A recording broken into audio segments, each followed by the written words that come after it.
မချခင်မှာစူပါကဲရုပ်ရှင်ကလည်းထွက်တော့မယ်ဗျာဆိုတော့ဒီရုပ်ရှင်ကိုမကြည့်ခင်မှာဒီစူပါကဲ origin ကိုတည်ထားတဲ့ခါကျရင်ပို့ပြီးတော့ကြည့်ရနှစ်တာပို့ရှိဆိုတော့ကျွန်တော်ကဒီနှစ်ဗီဒီယိုမှာတော့ဒီစူပါကဲ origin ကို2မိနစ်3မိနစ်ထဲနဲ့ပြောပြပေးမှာဖြစ်ပါတယ်စိတ်ဝင်စားလို့ထင်ပါတယ်ဗီဒီယိုလေးကိုအဆုံးထိကြည့်လိုက်အောင်ဆိုတော့ဗီဒီယိုလေးမစခင်မှာကျွန်တော်ရဲ့ YouTube channel လေးကိုလည်း subscribe လုပ်ပေးဖို့တောင်းဆိုလိုက်ပါတယ်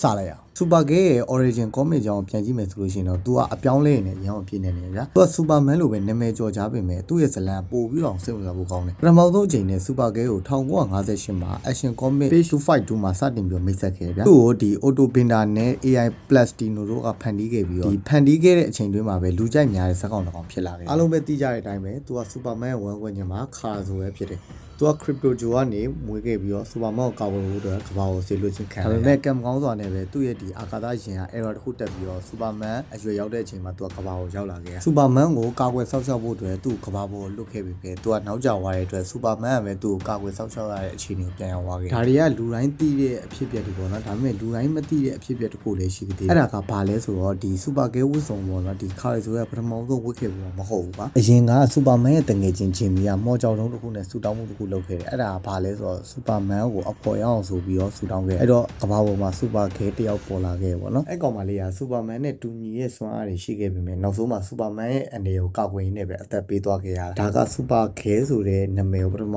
ဆုံးဖြစ်ပေါ်လာတဲ့ဇာတ်လမ်းလေးပေါ့နော်နောက်ပိုင်းကျမှသာဒီ Carzo ရဲ့ဇာတ်လမ်းကိုပို့ပြီးတော့ခိုင်မာအောင်ပြန်လည်ရေးသားခဲ့ရအောင်သူနေထိုင်တဲ့ဒီ Argo City က Crypto Joe ကြီးပောက်ကွဲတဲ့အချိန်မှာကံကောင်းထောင်းပေါက်စွာနဲ့ပိုင်းသားတစ်ခုနဲ့လွတ်မြောက်သွားခဲ့တယ်သူ့တဲ့ဆယ်ကျော်တဲ့အရွယ်ရောက်တဲ့အချိန်မှာသူ့ဖေကကဘာပေါ်လွတ်လိုက်တယ်ပေါ့နော်ကဘာပေါ်ရောက်တဲ့အခါမှာဒီ Superman နဲ့တွေ့ပြီးတော့သူတို့နှစ်ယောက်ကဒီ Joe နဲ့ဆိုရဲညီကိုနှစ်ယောက်ရဲ့တာသမီဖြစ်မှသိလိုက်ရတယ်ပေါ့နော်နောက်ပြီးတော့ဒီ Superman ကသူ့ကိုပါမဲ့ခေယာမှာထားပြီးတော့တာမဲ့မိန်းကလေးတယောက်လိုပဲနေထိုင်ဖို့တင် जा ပေးခဲ့ပေါ့ဒါပေမဲ့သူ့ရဲ့ကောင်းဖြစ်ခြင်းနဲ့စိတ်ကဖုံးကွယ်လို့မရတော့ဘဲနဲ့အချိန်ကြာလာတော့သူက Superman လိုပဲမျိုးကိုစောင့်ရှောက်တဲ့လူဖြစ်လာတယ်နောက်ပြီးတော့ဒီ Superman နဲ့ရောဒီ Justice League တစ်ပွဲလုံးနဲ့ရောအကောင်းဆုံးလက်တွဲဖို့တစ်ခုဖြစ်ပြီးတော့ကဘာကိုတင်တဲ့ hero တစ်ကောင်ဖြစ်လာတယ်ပေါ့နော် Super Girl ဆိုတာတစ်ခါတည်းမှာ Superman ထက်တောင်ပို့ပြီးတော့ထိန်းချောင်းခက်တယ်ဒေါသထွက်သွားတဲ့အချိန်စိတ်ကစားမှုပြင်းထန်သွားတဲ့အချိန်မှာသူ့ရဲ့ heat vision ကပို့ပြီးတော့ပြင်းလာတော့အားလုံးလည်းသိတဲ့အတိုင်း Super Girl ကိုအချိန်ချင်းဒုက္ခပေးတဲ့အရာကတော့ Red Kryptonite လို့ခေါ်တယ်သူ့ရဲ့စွမ်းအားကဘာလဲဆိုတော့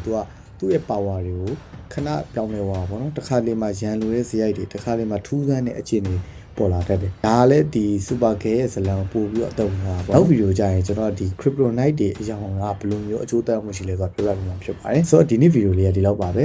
စိတ်ဝင်စားမယ်လို့ထင်ပါတယ်အားလုံးကိုကျေးဇူးတင်ပါတယ်နောက်ဗီဒီယိုမှာကျွန်တော်ပြန်တွေ့ကြပါမယ်